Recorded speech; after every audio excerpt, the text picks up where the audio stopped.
अस्सलाम वालेकुम नाजरीन, आप देख रहे हैं प्रोग्राम खबर गर्म है। मैं हूं सोनिया अदनान। नाजरीन, इमरान खान के लॉन्ग मार्च पार्ट 2 की डेडलाइन हम देख रहे हैं कि आज खत्म हो गई है। अब क्या होगा पीटीआई का अगला लाहे अमल, इस पर जरा आज बात करेंगे, क्योंकि एक तरफ पीटीआई ने लॉन्ग मार्च के हवाले से सुप्रीम कोर्ट में दरख्वास्त दायर कर दी है कि पुरअमन लॉन्ग मार्च के हवाले से हमें प्रोटेक्शन दी जाए। पीटीआई की नजरें अब सुप्रीम कोर्ट पर हैं। अब से कुछ देर पहले यह खबर सामने आई है कि सुप्रीम कोर्ट में तहरीक इंसाफ की लॉन्ग मार्च से मुतालिक दरख्वास्त पर रजिस्ट्रार ऑफिस ने एतराजात लगाकर वापस कर दी है। अब चूंकि पाकिस्तान तहरीक इंसाफ की नजरें सुप्रीम कोर्ट पर हैं, क्योंकि आज इमरान खान साहब ने एक बार फिर कहा है कि सुप्रीम कोर्ट के फैसले के बाद लॉन्ग मार्च की तारीख देंगे। तो अब नाज़रीन, सवाल यह है कि गुज़िश्ता दिनों हमने देखा कि इमरान खान साहब ने एक इंटरव्यू में यह एतराफ़ किया कि लॉन्ग मार्च में शामिल जो लोग थे उनके पास असलहा था, मुसल्ला लोग थे। इमरान खान साहब ने यह एतराफ़ किया और उसके बाद हमने देखा कि राना सनाउल्लाह साहब की जानिब से ये इंदिया भी दिया गया कि इनके खिलाफ कार्रवाई की जाएगी। हमने देखा कि आज इस हवाले से कमेटी भी बना दी गई है और वफाकी हुकूमत की जानिब से 5 रुकनी कमेटी बना दी गई है। इमरान खान साहब की जानिब से जो बयान दिया गया, और इसके साथ साथ वज़ीर आला केपी की जानिब से भी एक बयान आया था जिसमें उनकी जानिब से ये कहा गया था कि अगर तो दोबारा से लॉन्ग मार्च होता है तो फिर हम केपी फोर्स का इस्तेमाल करेंगे। इसके साथ साथ शहबाज गिल की जानिब से भी कुछ इस तरह के मुश्तइल बयानात दिए गए थे, जिस पर जाहिर है अब वफाकी हुकूमत की जानिब से एक्शन लेने का फैसला कर लिया गया है। तो सवाल यह है नाज़रीन कि इमरान खान साहब का एतराफ़ हुकूमती तर्ज अमल ठीक होने का क्या सबूत है, और ऐसी सूरत हाल के अंदर कि जब खान साहब खुद एतराफ़ कर चुके हैं कि हमारे लॉन्ग मार्च के अंदर जो लोग थे उनके पास असलहा मौजूद था, फिर वज़ीर आला केपी का बयान सामने रखा जाए, फिर शहबाज गिल साहब ने जो बयान दिया, तो ऐसी सूरत हाल के अंदर क्या हुकूमत दोबारा से इमरान खान साहब को, पाकिस्तान तहरीक इंसाफ को लॉन्ग मार्च की इजाज़त देगी, इस पर बात करेंगे। और इसके साथ साथ नाजरीन, प्रोग्राम के दूसरे हिस्से में बात करेंगे स्पीकर कौमी असम्बली ने पीटीआई के अरकान कौमी असम्बली को 6 जून को इस्तीफों की तस्दीक के लिए तलब कर लिया है, लेकिन पीटीआई क़यादत की अरकान को इस्तीफों की तस्दीक के अमल का हिस्सा ना बनने की हिदायत की गई है। आज इमरान खान साहब की जानिब से भी आज एक बार फिर बात की गई। गुज़िश्ता रोज़ हमने देखा कि फवाद चौधरी ने भी कहा कि जब हमने एक बार इस्तीफ़े दे दिए हैं और उस वक्त के डिप्टी स्पीकर कौमी असम्बली ने उनको एक्सेप्ट भी किया, तो फिर दोबारा बुलाया क्यों जा रहा है। तो इस पर भी ज़रा आज बात करेंगे कि अगर इस्तीफ़े दे दिए हैं, फ़ैसला कर लिया है दोबारा असम्बली में नहीं जाना, तो फिर अगर बुला रहे हैं, फ़र्दन तस्दीक कर रहे हैं, तो इसमें कबाद क्या है। तो खैर, सारी सूरत हाल पर बात करने के लिए नाज़रीन प्रोग्राम के पहले हिस्से में हमें ज्वाइन करेंगे पाकिस्तान पीपल्स पार्टी के सीनियर रहनुमा हैं हमारे साथ, और नय्यर बुखारी साहब। Thank you so much Nayyar Bukhari साहब आपके वक्त का, और साबिक secretary election commission Kanwar Dilshad साहब भी प्रोग्राम में हमें ज्वाइन करेंगे। थैंक यू सो मच आपका भी सर। नय्यर बुखारी साहब, मैं सर आपसे ही आगाज़ कर लेती हूँ। नय्यर बुखारी साहब, अब ज़ाहिर है इमरान खान साहब कह रहे हैं कि सुप्रीम कोर्ट के फैसले के बाद ही हम लॉन्ग मार्च की जो है वो तारीख अनाउंस करेंगे। तो एक ऐसी सिनेरियो के अंदर, ऐसी सूरत हाल के अंदर, जब खान साहब खुद एतराफ़ कर चुके हैं कि हमारे लॉन्ग मार्च के अंदर जो लोग मौजूद थे उनके पास असलहा था, फिर वज़ीर आला केपी ने जो ऐलान किया कि हम केपी फोर्स का इस्तेमाल करेंगे, शहबाज गिल साहब के जो बयानात हैं वो आपके सामने हैं कि दुनिया के सबसे बड़ी सुपर पावर से ये लोग 20 साल लड़े, आपको कैसे लगता है कि हम लोग हार मान जाएंगे। तो इस सारी सूरत हाल के अंदर दोबारा से क्या हुकूमत लॉन्ग मार्च की इजाज़त देगी? बुनियादी बात यह है कि इमरान खान के पास न तो वो फोर्स है, ना ही उनकी सकत है कि दोबारा लॉन्ग मार्च शुरू करें, और वो सुप्रीम कोर्ट पर दरख्वास्त डाल के उसके पीछे छुपना चाहते हैं। तो क्या ये सुप्रीम कोर्ट से उस लॉन्ग मार्च जिसमें इलीगल एक्टिविटीज हों, जिसमें आर्म्स एंड एमुनिशन हों, जिस पर धरना हो, वो लाइसेंस लेना चाहते हैं सुप्रीम कोर्ट से? और इन पॉलिटिकल मामलात में सुप्रीम कोर्ट क्यों अपने आप को इन्वॉल्व करेगी? क्या सुप्रीम कोर्ट को तब है कि जब कोई एग्जीक्यूटिव अथॉरिटी किसी कानून की खिलाफ वर्जी करे, कोई जो फंडामेंटल राइट्स हैं उनको वायलेट करे, तो फिर सुप्रीम कोर्ट इंटरवीन करेगी। अदरवाइज तो जो फंडामेंटल राइट्स हैं वो आइन में दर्ज है, तो हर बंदे का जो फंडामेंटल राइट है उस पर सुप्रीम कोर्ट से लाइसेंस लेने की तो कोई जरूरत नहीं, ना इजाजत लेने की जरूरत है। लेकिन बुनियादी बात सिर्फ उसमें यह है कि जो राइट्स है आपके, राइट टू असेंबल और राइट टू एसोसिएशन, उसके साथ ये भी वर्ड ऐड है कि विद रीजनेबल रिस्ट्रिक्शंस हाँ जी, तो अगर गवर्नमेंट कोई रिजनेबल रिस्ट्रिक्शंस बनाती है उस एनवायरनमेंट को देख के, तो वो फंडामेंटल राइट्स के नीचे उनको ऑब्जर्व करना हर सिटीजन का काम है। तो सही। ये सुप्रीम कोर्ट में ये दरखास्त डाल के उसमें क्यों छुपना चाहते हैं? सुप्रीम कोर्ट तो इनको ये लाइसेंस भी देगी कि आप इलीगल, अनलॉफुल, अनकॉन्स्टिट्यूशनल एजुटेशन करें। बाकी तो आइन में दर्ज है, हर बंदे का राइट है पीसफुल प्रोटेक्शन। एजुकेशन करने का। सही। तो नय्यर बुखारी साहब, अब जैसे आपने कहा कि हमने देखा कि सुप्रीम कोर्ट की जानिब से एक दो इस तरह के केसेस में ये बात भी सामने आई कि जो मामलात हैं आप खुद हल करें। अगर तो सुप्रीम कोर्ट की जानिब से रूलिंग दी जाती है कि ये सियासी मामलात हैं, सियासत से हमें दूर रखा जाए, तो फिर आपको क्या सूरत हाल नज़र आ रही है? क्योंकि राना सनाउल्लाह साहब का बयान में देख रही थी, वो कह रहे हैं किसी सूरत हम लॉन्ग मार्च को इस्लामाबाद की हदूद में दाखिल होने नहीं देंगे, और जो ही ये लॉन्ग मार्च की तारीख अनाउंस करेंगे हम गिरफ्तारियाँ शुरू कर देंगे। दूसरी तरफ इमरान खान साहब कह रहे हैं कि अगर सुप्रीम कोर्ट रूलिंग नहीं देती तो हम एक दूसरी स्ट्रैटेजी अपनाएंगे। और दूसरी स्ट्रैटेजी आपको पता है, जो वज़ीर आला केपी की जानिब से भी एक अनाउंसमेंट सामने आई है, और ये कहा जा रहा है बार बार मुख्तलिफ लोगों की जानिब से पाकिस्तान तहरीक इंसाफ के कि हम रुकावटें तोड़ के आएंगे। तो आपको नहीं लगता कि सूरत हाल अल्लाह ना करे किसी तसादुम की तरफ, किसी कशीदगी की तरफ जा सकती है?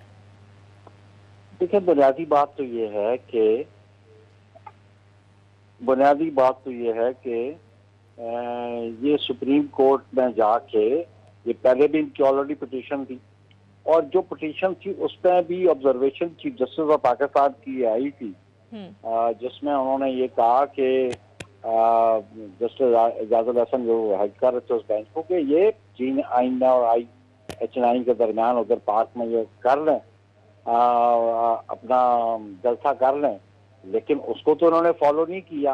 और अब ये समझते हैं कि इनको सुप्रीम कोर्ट की परमिशन देगी, क्योंकि देखें लॉ एंड ऑर्डर को मेंटेन करना जुडिशरी का काम नहीं है, ये एग्जीक्यूटिव का काम है। बिल्कुल। और एग्जीक्यूटिव की ये रिस्पॉन्सिबिलिटी है लॉ एंड ऑर्डर मेंटेन करे। अगर कोई किसी लॉ को वायलेट करता है तो वो एग्जीक्यूटिव उसके खिलाफ आइन और कानून के मुताबिक उस पर एक्शन ले सकती है। तो इनके पास तो अब वो स्ट्रेंथ नहीं है, फोर्स नहीं है। अभी आप ये देख रहे हैं कि एक KPK के मिनिस्टर्स और MPs को शो कॉज नोटिस दे रहे हैं कि आप लोग तो भाग गए थे, आप तो KPK हाउस में जाके बैठ गए थे। तो इनके पास तो अब स्ट्रेंथ नहीं रही। ये गवर्नमेंट की वजह से थोड़ी बहुत स्ट्रेंथ जो लाए, और आइंदा तो इनके पास वो भी नहीं होगी। पंजाब में तो आप देख रहे हैं सवाए लाहौर के, किसी पंजाब के और शहर में को बंदे निकले कोई नहीं। जेलम में जो बड़े स्पोक्समैन बनते हैं PTI के, 200 आदमियों से ऊपर ये बंदे नहीं इकट्ठे कर सके। तो अभी हम समझते हैं कि ये जो दूसरी इशू आपने कहा कि रेजिग्नेशन का, देखिए रेजिग्नेशन की बुनियादी बात है जो आर्टिकल 64 है उसमें बड़ी वाज़ेह है कि it should be in hand written और sign by the particular person.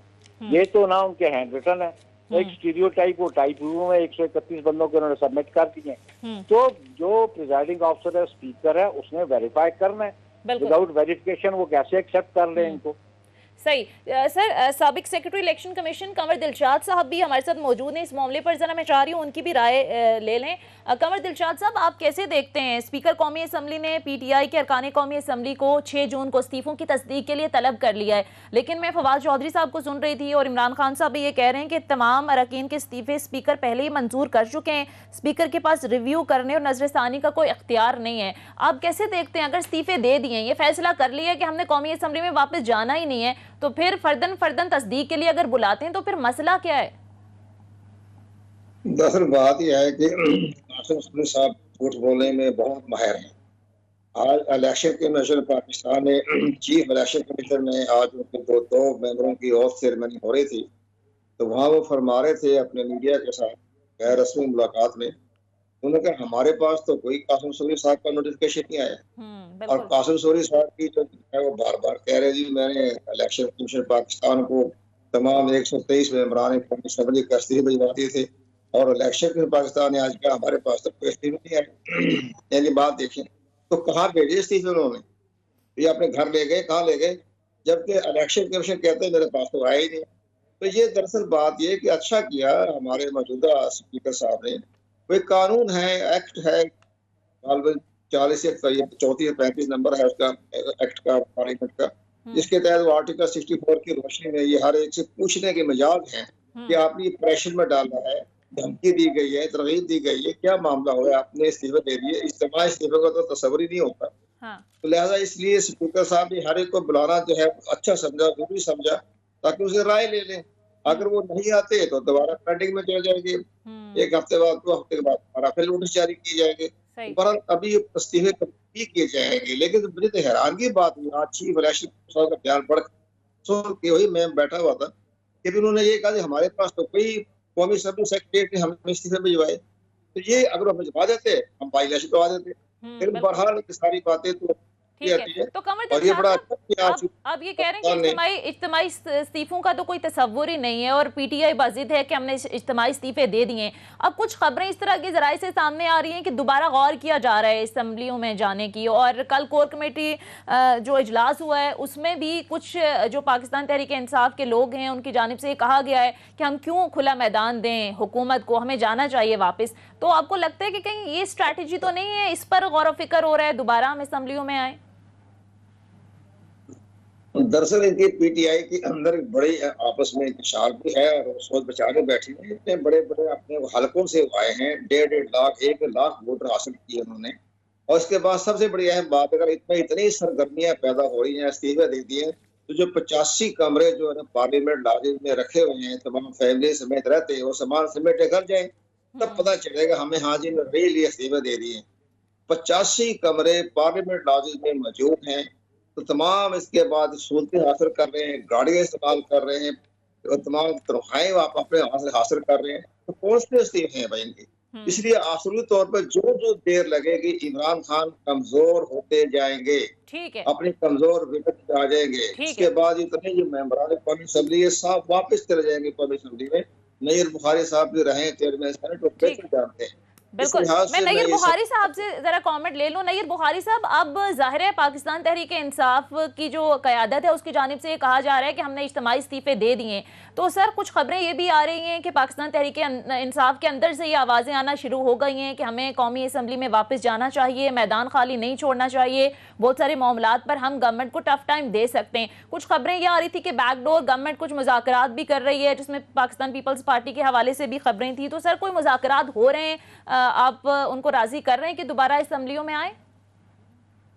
देखिए जी, हम राजी तो नहीं कर रहे, लेकिन हम ये चाहते हैं कि वो पार्लियामेंट में आके अपना जो किरदार है उसको अदा करें।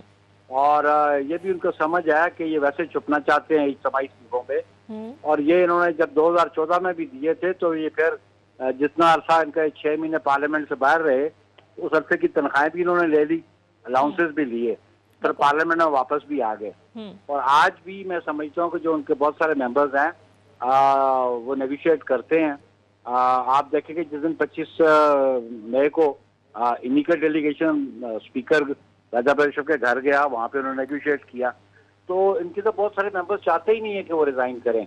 हाँ, जिनका वो फ्लोर ऑफ द हाउस पे जिन्होंने अनाउंस किया उनका मेरा ख्याल है स्पीकर नेशनल असेंबली उसको एग्जामिन करेंगे, वो रिकॉर्ड निकाल के देख लेंगे, शायद उनको एक्सेप्ट करना पड़े तो उसको, मैं समझता हूँ उसको एक्सेप्ट कर लेना चाहिए, क्योंकि फ्लोर ऑफ द हाउस पे जब कोई रेजिडेंशियल टेंडर करता है ड्यूरिंग अ प्रोसीडिंग तो वो फिर उसका देर एंड देर एक्सेप्ट हो जाना चाहिए। सही, आप कह रहे हैं कि एक्सेप्ट हो जाना चाहिए। अच्छा सर, थोड़ा सा आगे बढ़ते हैं। अब ज़ाहिर हुकूमत ने सख्त मुआशी फैसले लेने शुरू कर दिए हैं। IMF की जो शराइत थी सब्सिडीज़ ख़त्म की जाएं, वो भी ज़ाहिर मुश्किल फ़ैसला किया गवर्नमेंट ने। तो सर आगे सूरत हाल क्या है? मज़ीद सख्त फैसले करने हैं? अब इमरान खान साहब एक अलग से प्रेशर बिल्ड करने की कोशिश कर रहे हैं, और ये बात भी बड़ी वाज़ेह है कि जो सियासी इस्तेहकाम है वो मुआशी इस्तेहकाम, सियासी इस्तेहकाम के बगैर मुमकिन नहीं है। तो सर आपको ये लगता है कि गवर्नमेंट के लिए चैलेंजेस बहुत ज़्यादा होंगे आगे, और आप लोगों के लिए ये एग्री कर लिया है कि आपने मुद्दत पूरी करनी है? ये बिल्कुल तयशुदा है कि मुद्दत पूरी होगी। 18 अगस्त 2023 को टर्म पूरी होती है, 5 साल, और उसके बाद विदिन 60 डेज इलेक्शन होने हैं। तो वो तो चीफ इलेक्शन कमिश्नर भी आज कह दिया कि जब हमें गवर्नमेंट डिसाइड करके बताएगी हम इलेक्शन करवाएंगे। बाकी इकोनॉमी की बात है, आप ये देख लें कि 20,000 अरब इन्होंने लोन लिया है, जो 80% है जो हमने 72 ईयर्स में लिया था। तो ये जो आफ्टर इफेक्ट्स हैं इनके लोन लेने के, वो तो असरात तो हमारी मईशत पे पड़ रहे हैं, उसको स्टेबल करना हमारी जिम्मेदारी है, और हम समझते हैं कोई जिम्मेदारी हमारी गवर्नमेंट पूरी करेगी। और ये तहरीक इस्तेक़लाल वाले, ये इमरान खान इस सारी सिचुएशन को प्ले अप नहीं कर पाएंगे, क्योंकि कौम समझती है कि ये जो महंगाई का जो जिन जो इधर पाकिस्तान में है ये इन्हीं का दिया हुआ जिन है, इसलिए उसको टैकल करना तो हमारी जिम्मेदारी और हम करेंगे। और इकोनॉमी जब स्टेबल होगी तो ऑब्वियसली जो रिलीफ है वो कॉमन आदमी को भी मिलेगी। ठीक है, देखना ये है कि ये रिलीफ कब तक मिलेगा। कमर दिलशाद साहब, ज़ाहिर है सियासत पे भी आपकी बड़ी गहरी नज़र होती है, कुछ कॉलम्स भी पॉलिटिकली हवाले से आपके हम देखते हैं, तो सर सियासी माहौल कहाँ जाता देख रहे हैं आप? आपको लगता है कि इस वक्त जो सूरत हाल है, पाकिस्तान तहरीक इंसाफ ने जो एक सियासत शुरू की हुई है दोबारा से लॉन्ग मार्च के हवाले से, वो कह रहे हैं कि हम जल्द ऐलान करेंगे सुप्रीम कोर्ट के फैसले के बाद, तो आपको लगता है कि हुकूमत के लिए आगे चैलेंजेस बहुत ज़्यादा हैं और आपको हुकूमत मुद्दत पूरी करती हुई आपको नजर आ रही है? इमरान खान की तो तहरीक है दोबारा लॉन्ग मार्च करने की, वो तो दम तोड़ गई जब उन्होंने सुप्रीम कोर्ट ऑफ पाकिस्तान का सहारा लेने की कोशिश। इस तरह की तहरीकें चलती हैं, मार्च चलते हैं, एहतजाजी प्रोग्राम होते हैं, उसमें सुप्रीम कोर्ट हाई कोर्ट्स की मानत हासिल नहीं की जाती। अपनी ताकत के जरिए, अवामी ताकत के जरिए अपने अजहार करते हैं, बाहर आते हैं, इनकार करते हैं। अब वो सुप्रीम कोर्ट का सहारा ले रहे हैं। तो सुप्रीम कोर्ट ऑफ पाकिस्तान ने बहुत अच्छा किया कि पहले मरहले पर उन्होंने एक फैसला दिया, तो इन्होंने उसकी खिलाफ वर्जी की। तो आज फैसले की काफी आगे है कि इन्होंने हमारे फैसले की खिलाफ वर्जी की। हमने कहा G9 मरकज में, G9 ग्राउंड में रहना, ये वहाँ पहुंच के डी चौक पहुंच के हमारे हुक्म की खिलाफ वर्जी की। इसके बाद जब दोबारा दिया तो सुप्रीम कोर्ट ऑफ पाकिस्तान ने कोई एक्शन नहीं देना, जैसे पिछला ऑफिसर ने वापस कर दिया है। सुप्रीम कोर्ट सामने नहीं आएगी। तमाम सिविल सोसाइटी, तमाम आईनी माहिरीन, कानूनी माहिरीन ने भी इस पर एतराज किया है कि सुप्रीम कोर्ट ऑफ पाकिस्तान को इस मामले में अलग थलग करना चाहिए। तो अब वो अलग थलग रहेगी। ये बहाने कर रहे हैं जी सुप्रीम कोर्ट पाकिस्तान बीच में आए, दरमियान में आए, तब हम लॉन्ग मार्च करेंगे। अवाम ने अब लॉन्ग मार्च में हिस्सा नहीं लेना। उन्होंने पहले भी देख लिया, कोई फायदा नहीं हुआ। हमने अपनी जिंदगी तो खराब की, आंसू कैद बर्दाश्त किए, लेकिन इमरान खान साहब आराम से बरीगारा चले गए, वहां से हेलीकॉप्टर में पेशावर चले गए। ये बहुत बुरा असर पड़ा है। ठीक है, तो आप कह रहे हैं वो वापस खत्म हो गया मामला। हाँ, कोई लॉन्ग मार्च नहीं होना और इलेक्शन 2023 में। ठीक है, आपको दूसरा लॉन्ग मार्च भी होता नजर नहीं आ रहा, आप ये कह रहे हैं? नहीं, कोई जैसे बहरहाल अभी इलेक्शन कोई दूर तक नामोनिशान नहीं है। ठीक है, और इलेक्शन 2023 में हुकूमत अब दबाव से निकल चुकी है। ओके, ठीक है। पीटीआई के अंदर इत्तेफाक पैदा हो चुके हैं, वो कमेटी में इत्तेफाक पैदा हो चुके हैं। अब उनके लोगों को महसूस हो रहा है कि जी बिला वजह लॉन्ग मार्च किया जा रहा है, शदीद सख्ती बर्दाश्त करें, फायदा को नहीं। जब वक्त आता है तो मौसूम हेलीकॉप्टर बैठ के चले जाते हैं। ये सबसे बड़ी बात उनकी हो चुकी है। इसी तौर पर जो मर्जी उनके जो खुशामदी हैं, चेरी ब्लॉसम भी रखे हुए हैं। जो चेरी ब्लॉसम वो शहबाज शरीफ को इशारा देते हैं, तो इमरान खान के पास भी बहुत चेरी ब्लॉसम बैठे हुए हैं जो हर वक्त उनकी बूट पॉलिश करते रहते हैं।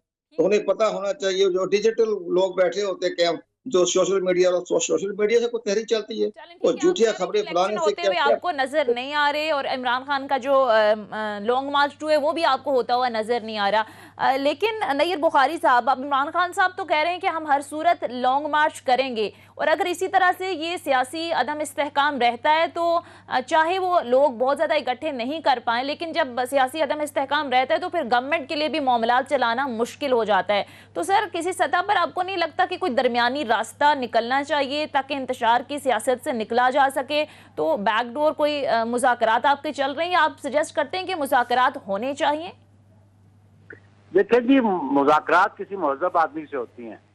जो 3.5 साल का कंडक्ट है इमरान खान का पार्लियामेंट में, जो ना लीडर ऑफ अपोजिशन को हाथ में लाने को तैयार नहीं, उनसे कुछ शुरू करने को तैयार नहीं। और जो भी पार्लियामेंट्री कमेटीज की मीटिंग होती नहीं है नेशनल सिक्योरिटी के हवाले से लेके या और इशूज पे भी, वो कभी तो मीटिंग में आए नहीं है। तो उस शख्स से क्या गुफ्तगू करनी? मैं समझता हूँ कि जो उसके पास बंदे अभी जो उनके इधर उधर से इकट्ठे किए थे, वो भी उसको छोड़ जाएंगे। बल्कि जो केपी में अभी जो सेकंड टर्म वो पूरी कर रहे थे, तो उसके वहां से MNAs MPAs उसको कोई स्ट्रेंथ नहीं दे सके। तो हम तो चाहेंगे कि अगर पार्लियामेंट में, क्योंकि पीपल्स पार्टी वो जमात है जिसने सिस्टम की कंटिन्यूटी के लिए बहुत सारी सेक्रीफाइसेस दी हैं। हमने भी बड़े ऑड्स देखे 2008 से 13 तक, लेकिन हमने एस्टेब्लिशमेंट को साथ लेके चले, और इसी वजह से ये टर्म पूरी हुई। आगे मियां नवाज शरीफ साहब ने भी टर्म पूरी कर ली। तो ये क्या वजह है कि इमरान खान टर्म पूरी नहीं कर सके? इनका अपना एटीट्यूड जो है ये नॉन पॉलिटिकल एटीट्यूड है। वो तो मैं तो इसको पॉलिटिशियन समझता नहीं हूँ। अभी अभी ये अब बैठे हुए आपके फॉरवर्ड सेक्रेटरी इलेक्शन कमीशन से पूछ लें। हाँ। ये भी ये फॉलो कर रहे हैं उस हिटलर को। आप हिटलर की भी 1930 ऑनवर्ड की स्पीचेस देखे ना, जब वो इलेक्शन में जा रहा था, उसका एटीट्यूड भी इसी की तरह था। और अल्टीमेटली हिटलर ने जर्मनी का और यूरोप का हाल क्या किया। तो ये भी पाकिस्तान का हाल उसी तरह करना चाहता था। लेकिन मैं समझता हूँ कि जो पोलिटिकल फोर्सेज हैं, जो 70% जिनके पास, बल्कि 75% जिन्होंने वोट लिया 2018 के इलेक्शन में, वो आज अलायंस में बैठे हैं और वो गवर्नमेंट चला रहे हैं। ठीक है, मुख्तसर ब्रेक लेते हैं, ब्रेक के बाद वापस आएंगे। नाज़रीन, सिलसिला जारी रहेगा, स्टे विद अस।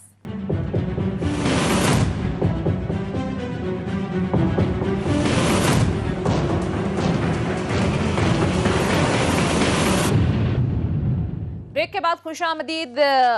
मैं नईर बुखारी साहब आपकी तरफ ही आऊँगी। अब ज़रा पंजाब की सूरत हाल पर बात कर लेते हैं। नईर बुखारी साहब, अब ठीक है, नईर बुखारी साहब गालिबन हमारे साथ मौजूद नहीं है। कमर दिल शाद साहब, पंजाब में सूरत हाल क्या देख रहे हैं आप? सियासी तौर पर कशीदगी किसी हद तक कम हुई है, गवर्नर पंजाब की तैनाती के बाद फिर काबीना भी वहाँ पर बन चुकी है, लेकिन वज़ीर आला की कुर्सी पर सवालात अभी भी उठ रहे हैं, क्योंकि हमने देखा कि इलेक्शन कमीशन की जानिब से जो फैसला आया, सुप्रीम कोर्ट की जानिब से जो फैसला आया, तो क्या देख रहे हैं आप मुस्तकबिल वज़ीर आला पंजाब का? देखिए, सबसे बड़ी अहम बात है कि पंजाब के हालात तो ज़ाहिर दुरुस्त नहीं हैं। वो इस लिहाज से कि अभी हमजा शहबाज साहब जो हैं वो बड़े कमज़ोर विकेट पर खड़े हैं। उसमें यह है कि अभी हाई कोर्ट भी फैसला देने हैं, तो बस मेरा ख्याल है खत्म हो गई। ठीक है, मैं आपकी तरफ दोबारा आऊंगी कमर दिलशाद साहब। नईर बुखारी साहब भी हमें ज्वाइन कर चुके हैं। नईर बुखारी साहब, पंजाब में सियासी तौर पर जो कशीदगी है वो किसी हद तक कम हुई है, गवर्नर पंजाब की तैनाती, फिर हमने देखा कि काबीना की भी वहाँ पर तश्कील हो चुकी है, लेकिन वज़ीर आला की कुर्सी पर अभी भी सवालात मौजूद हैं। सुप्रीम कोर्ट का फैसला, फिर इलेक्शन कमीशन का जो मुनहरिफ अरकान हैं उस हवाले से फैसला, तो क्या मुस्तकबिल है सर वज़ीर आला पंजाब का, कैसे देखते हैं आप? लेकिन ये तो सारा डिपेंड करता है ना, जो पिटीशन हाईकोर्ट में पेंडिंग पड़ी हुई है जी, तो उस पे अभी हाईकोर्ट का फैसला और हाई कोर्ट का फैसला आने दें। उस पर फैसला आने से पहले मैं क्या कमेंट कर सकता हूँ। ठीक है, लेकिन कॉन्स्टिट्यूशनली बात यह है कि जो सेकंड रन पे जो रिक्वायरमेंट है वोट ऑफ इलेक्शन की, चीफ मिनिस्टर या प्राइम मिनिस्टर की, वो तो जो सिटिंग मेंबर्स होते हैं उनकी अक्सरियत चाहिए होती है। अगर फर्स्ट राउंड में कोई नंबर नहीं ले सकता, रिक्वायर्ड नंबर जो है वो 51% से अबव,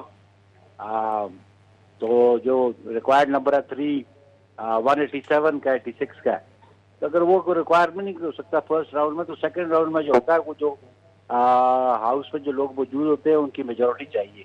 तो उसका मेजोरिटी फिर भी जो ये अलायंस के पास मेजोरिटी तो है, क्योंकि तो वो जो 25 गए हैं वो तो क्यों के पीटीआई के गए हैं ना। बिल्कुल, हाँ। तो पीटीआई की अपनी स्ट्रेंथ जो थी वो 155 थी।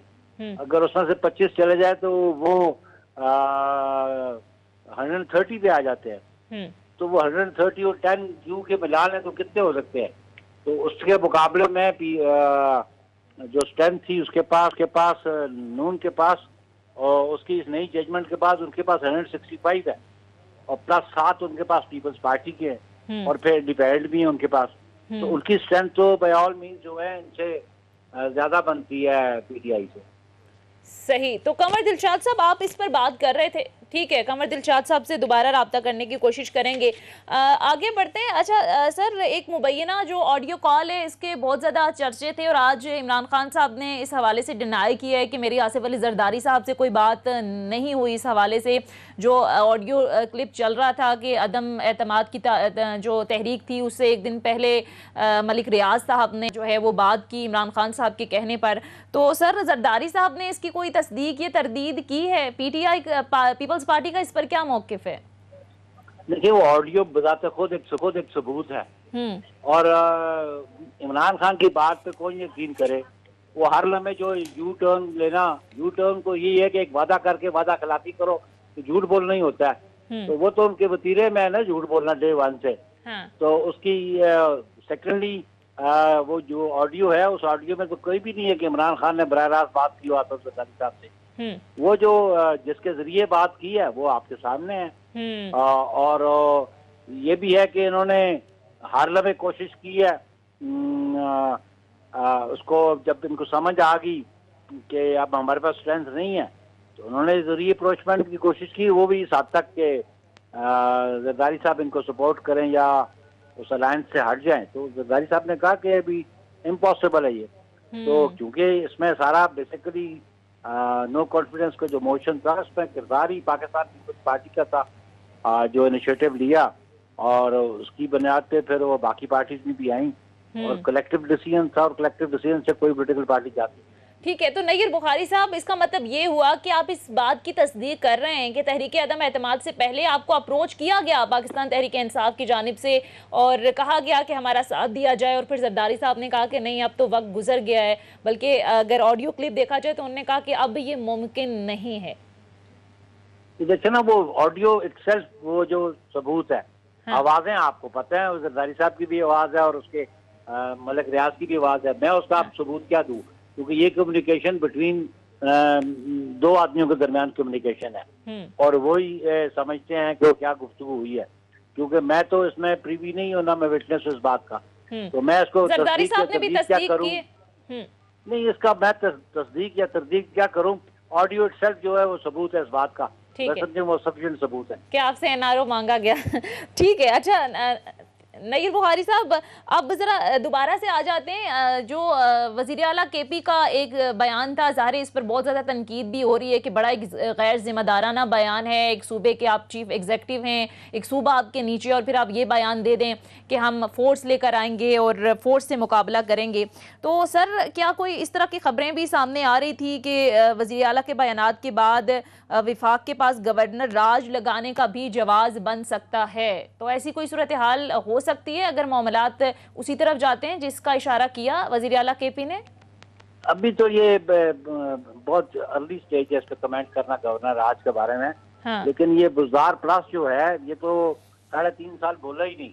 हाँ। चीफ मिनिस्ट्री में, और अभी आके बोला, और वो भी क्या बोला कि जी वो फेडरेशन को थ्रेट कर रहे हैं। हाँ। और अगर फेडरेशन को कोई थ्रेट करेगा बाई फोर्स, कानून मौजूद है, अगर बाई फोर्स कोई किसी गवर्नमेंट को डिसलॉज करेगा, उसके लिए उसके खिलाफ मुकदमा दर्ज हो सकते हैं सेडिशन के, और मैं समझता हूँ अगर ये फोर्स यूज करेंगे तो खिलाफ मुकदमा दर्ज हो जाएंगे। ठीक है, अच्छा नय्यर बुखारी साहब, हमने देखा कि इमरान खान साहब के असलहा लाने के एतराफ़ का भी नोटिस लिया गया है, और वफाकी वज़ीर दाखिला की सरबराही में 5 रुकनी एक कमेटी भी बना दी है। कायरा साहब भी उस कमेटी का हिस्सा हैं।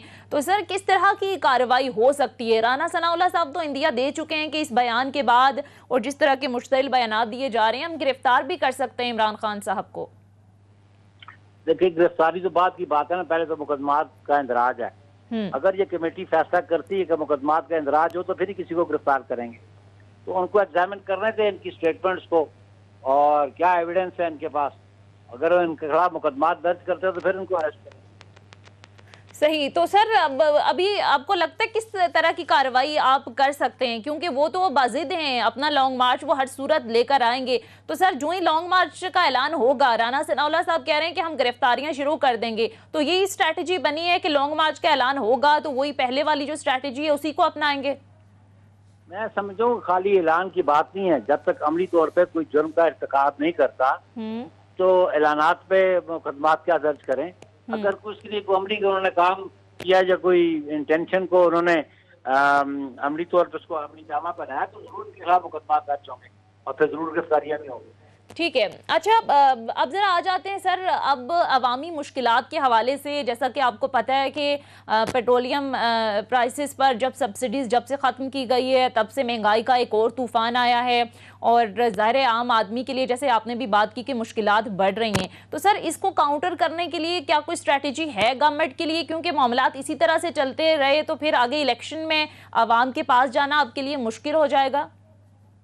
असल में कि कौम को असल हकीकत और सूरत हाल बतानी जो है हुक्मरानों की जिम्मेदारी है। बिल्कुल, यस। और वो उन्होंने बताई है कि ये 20,000 अरब जो इन्होंने कर्जा लिया, ये सारे असरात उसी के हैं। और मैं समझता हूँ कि ये इन्होंने तो वो तमाशा किया ना कि घर के असासे बेच के तो तमाशबीनी की इन्होंने, इमरान खान ने और पीटीआई ने।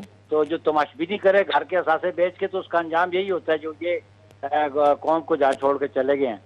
तो इसलिए ये अभी आपको फाइनेंस मिनिस्टर ने बता दिया क्यों हम पेट्रोल महंगा कर रहे हैं, और बिल्कुल। फिर वो जो महंगा कर रहे हैं उसकी बुनियाद इमरान खान IMF के साथ जो एग्रीमेंट करके गया उसकी बुनियाद पे करना पड़ा। ये एग्रीमेंट कोई मौजूदा जो अलायंस में जमाते हैं उन्होंने तो नहीं किया, इमरान खान ने एग्रीमेंट किया हुआ है। बिल्कुल।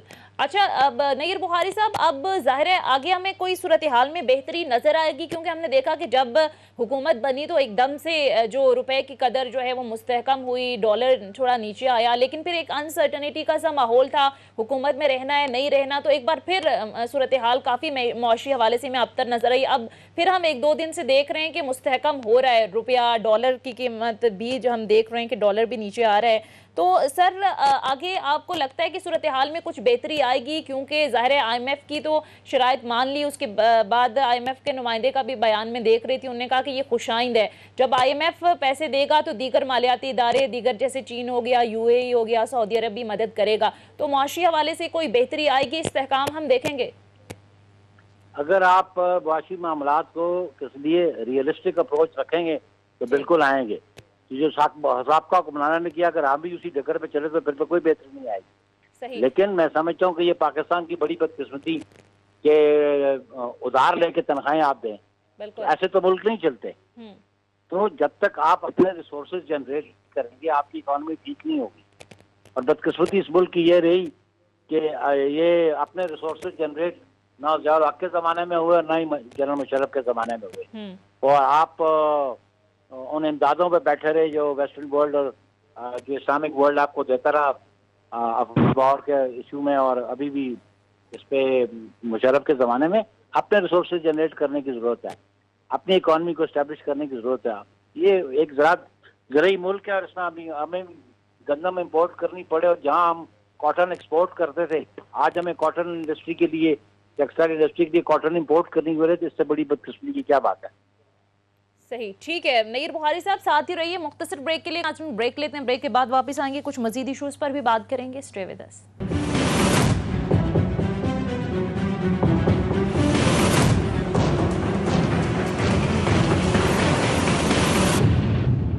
ब्रेक के बाद खुश आमदीद। और नाजरीन, अब ज़रा बात कर लेते हैं वज़ीर आज़म शहबाज शरीफ साहब के दौरे तुर्की से मुतालिक। हमने देखा कि वज़ीर आज़म शहबाज शरीफ तुर्की के दौरे पर हैं, वहाँ पर मुख्तलिफ जो वफूद हैं उनसे उन्होंने मुलाकात की। तुर्क सदर रजब तैयब एर्दोगान से भी वज़ीर आज़म शहबाज शरीफ मुलाकात करेंगे। इंतहाई अहमियत का दौरा है और इसमें शहबाज शरीफ साहब की जानिब से तुर्क जो सरमायाकार हैं उनको भी सरमायाकारी की दावत दी गई। इसके साथ साथ वज़ीर आज़म की तुर्क तिजारत को 1.1 अरब डॉलर से 5 अरब डॉलर तक ले जाने की ख्वाहिश का इजहार भी किया कि आप सवाल ये है कि इस वक्त मईशी हवाले से जो इस वक्त सूरत हाल है, तो वज़ीर आज़म का दौरा तुर्की क्या डूबती मईशत को सहारा दे सकता है, इसी पर बात करेंगे। हमारे साथ साबिक चेयरमैन FBR और माहिर मुआशियात शब्बर जैदी साहब ने हमें ज्वाइन किया। Thank you so much Shabbar Zaidi साहब। शब्बर जैदी साहब, क्या देखते हैं, तुर्की के साथ हमारे एक बरादराना ताल्लुकात भी हैं, बड़ा गहरा रिश्ता भी है, और वज़ीर आज़म तुर्की के दौरे पर हैं, क्या लगता है आपको मौशी हवाले से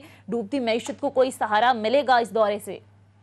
देखिए, तुर्की के साथ हमारे बड़े स्ट्रॉन्ग रिलेशंस हैं, कमर्शियल भी और इन्वेस्टमेंट के भी, मगर अभी जो प्रेजेंट पोजीशन है उसमें कोई इमीडिएटली इन्वेस्टमेंट एक्सपेक्ट नहीं की जा सकती तुर्की से, क्योंकि तुर्की के अपने हालात फाइनेंशियल बहुत बेहतर नहीं है इस वक्त। तो आगे आने वाले दिनों में हो सकता है कि इसमें इसका कोई पेशरफ्त आए, मगर इमीडिएट जो इस वक्त पाकिस्तान की मसाइल हैं, ये परेशानी है, उसमें मुझे कोई खास रोल तुर्की के नजर नहीं आता। तो शब्बर जैदी साहब, ओवरऑल इकोनॉमी की सूरत हाल को आप कैसे देखते हैं? तुर्की के दौरे से तो आप कह रहे हैं कि हमें ज़्यादा तवक्कुआत नहीं हैं, लेकिन अब IMF की शराइत भी मान ली गई हैं, और ज़ाहिर है अगर IMF अपनी किस्त बहाल करते हैं तो दीगर इदारों से भी हमें मदद मिलेगी, दीगर ममालिक भी मदद करेंगे, तो कोई बेहतरी नज़र आ रही है? देखिए, बात यह है कि हम लोग बिल्कुल एक बात को सीरियस सबको समझ लेना चाहिए, चाहे वो शहरदान हो या मीडिया हो, सबको, कि पाकिस्तान के पास IMF से डेविएट करने की या अलग होने की कोई ऑप्शन अवेलेबल नहीं है। ठीक है। तो हम ये जो बार बार कोई चीज कहते हैं कि हम फैसला करेंगे, अब अवाम को देखते हुए फैसला करेंगे, ये करेंगे, ये सब बातें बेकार की हैं। ठीक है। शब्बर जैदी साहब हमारे साथ प्रोग्राम में मौजूद थे, साबिक चेयरमैन है। शुक्रिया सर आपके वक्त का। नाज़रीन, ये था हमारा आज का प्रोग्राम। फीडबैक जरूर दीजिएगा। अगले प्रोग्राम तक की इजाजत दीजिए। खुदा हाफिज। है।